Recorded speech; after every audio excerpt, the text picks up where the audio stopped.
ganda talaga dito sa Taiwan guys. So kahit naka short, naka chanelas lang yung mga nagmumotor, hindi nila hinuhuli guys. Kahit wala kang lisensya, basta hindi ka magpapasaway sa kalsada ba, hindi ka nila huhulihin.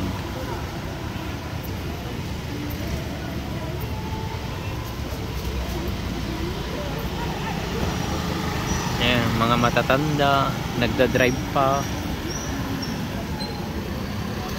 Basta hindi ka lang mag-aano sa overspeed, stoplight, ganun, hindi ka nila huhulihin. Basta kung may mansitaman ng mga pulis, pakita mo lang yun, ERC guys, ERC. O yan, dito yung palengke dito sa malapit sa akin. Karamihan mga matatanda nagda-drive. Ayan, may mga ukay-ukay din yan, oh. 30 tag 30.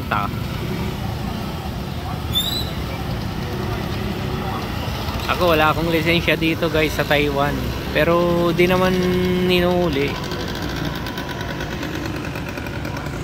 So yan lang guys, salamat.